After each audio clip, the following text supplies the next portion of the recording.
Inside the controller, all data is stored in one shared tree.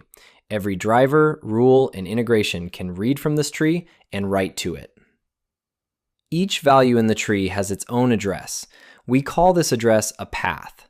A meter voltage has a path, a relay has a path, an input has a path, a dolly lamp level has a path. When you know the path, you can read its value or write a new value to it.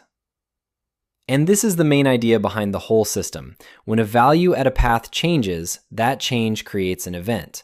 Any part of the system can subscribe to a path and react as soon as its value changes. Write, event, react. Let's see the same pattern in 3 examples. First, a light switch.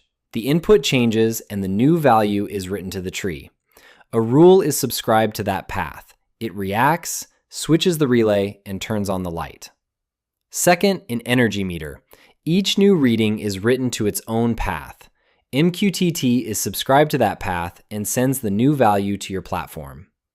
Third, a command from outside. Your platform writes a new light level to the tree. The dolly driver is subscribed to that path. It reacts and dims the lamp.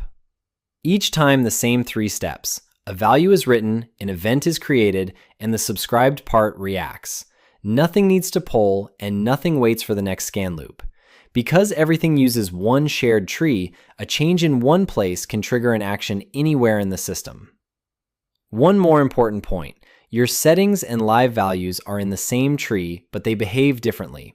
Values under status are live values, the actual readings right now. They are never saved. Everything else is a setting. It is saved and restored after a restart. One tree. Every value has a path. Every change creates an event. That is the whole model. In part 1, we explained the model. Now let's see it working on real hardware.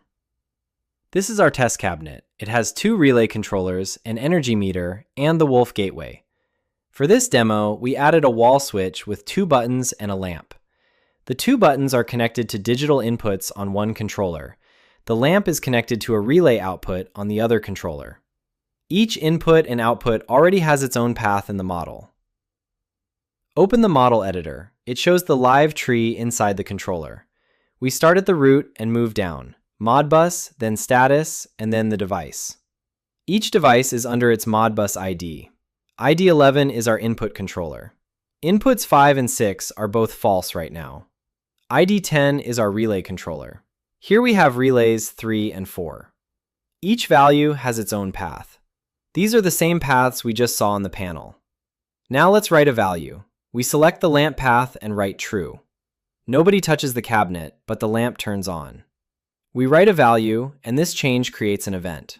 The relay driver is subscribed to that path, so it reacts and switches the output. Now write false, and the lamp turns off again.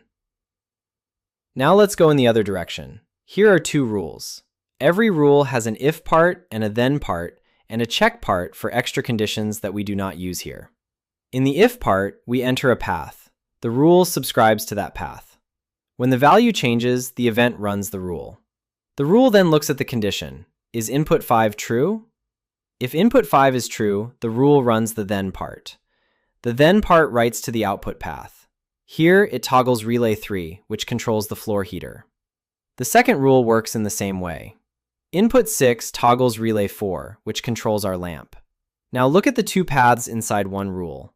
The if path is under ID 11. The then path is under ID 10.